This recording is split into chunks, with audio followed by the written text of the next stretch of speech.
viewers. Satisfying time na naman ngayon. Ngayon, medyo matagal na ako hindi nakagawa ng aking talent na gumagawa ng wire tree.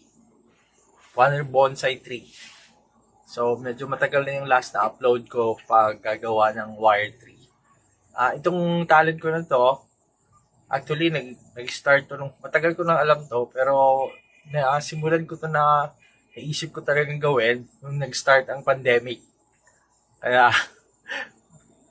develop ko yung paggawa nito hanggang kahit paano, nagiging maayos naman ang gawa ko. Ngayon, ang gagawin ko, lumang na to, gawa ko. Makikita mo to sa mga old videos ko.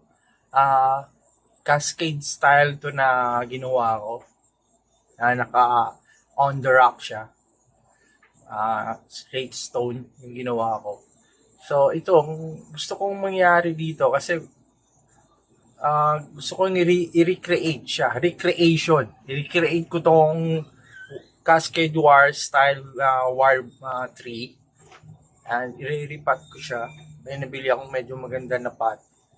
At papakita ko sa inyo yung proseso. Yung way ng paano gumawa ko.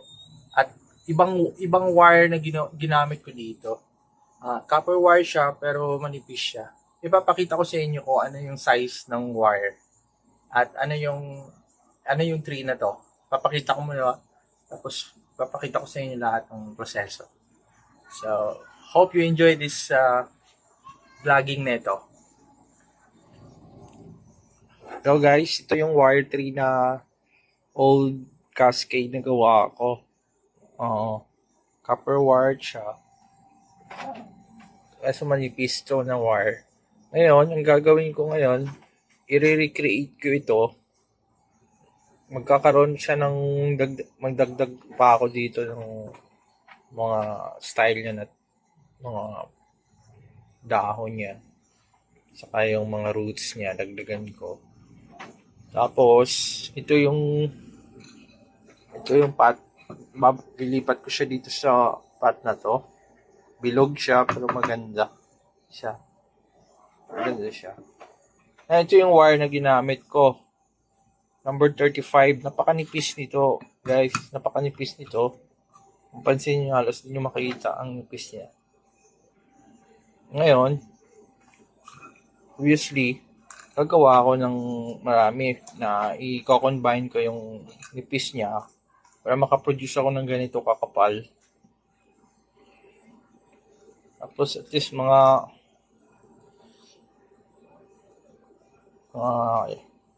ganito kahaba ang gagawin ko.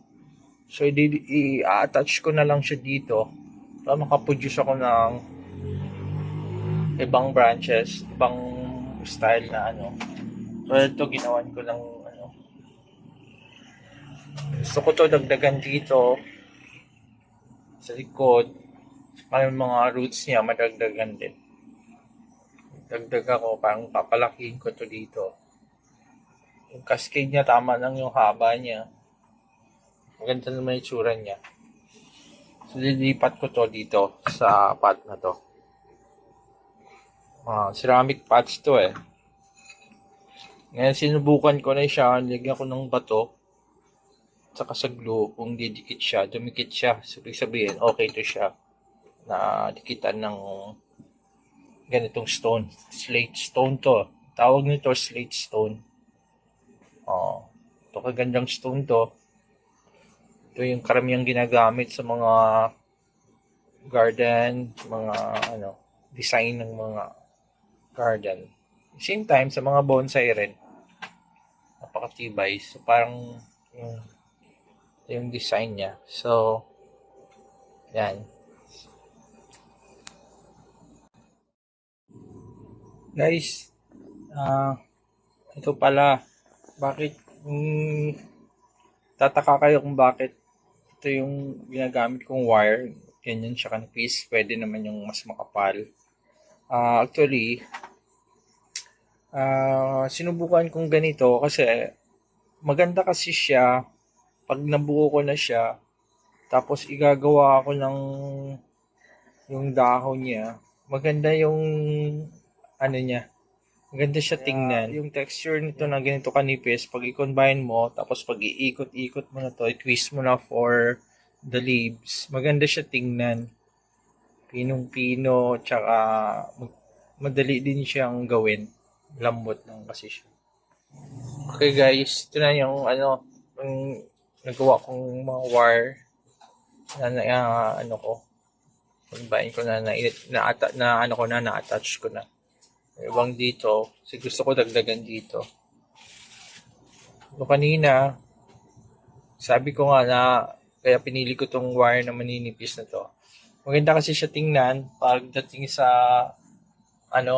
gawa ng mga dahon niya. Parang, mas siya tingnan. Pinong-pino siya tingnan. Ang ganda. Ito na area. Ngayon, so guys, ito, paano ko ba ginawa to? Kung titingnan mo, naka-twist lang naman to. So, yung anong gusto mo mangyari na part lang, niikot ko lang siya kung may stick ka. Ginagamit ko lang yung manipis lang na stick, yung toothpick yung ginagamit. Okay guys, ito lang naman, toothpick lang ginagamit ko. Kasi kung titingnan mo, maliit lang naman yung dahon niya, di ba? Hindi naman siya, parang mo lang siya, twist mo lang, parang kulot siya. So, bawa dito, itong side na to, gusto kong gumawa ng may mga dahon din dito. So, tulad nito, ginaganon ko lang siya. Iikot ko lang siya sa toothpick. Yan, ikot ko lang siya. Tapos, compress mo lang yung inikot mo siya. Yan, o. Ikot lang siya, ganun lang siya kasimple. Ngayon, pag inikot mo siya ng inikot, hanggang doon sa, depende sa gusto mo, kinuha mo yan, yan ang resulta niya. Diba? Ngayon, dahil naka-twist na yan siya, medyo i-flat mo lang siya. Ngayon, i-design mo siya, pwede mo siyang iikot ng ganun.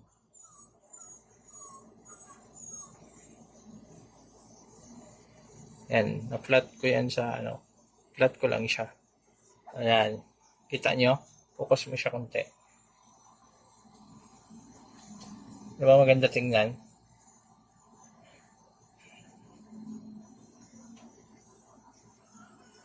Ayan. Pupunuin ko to.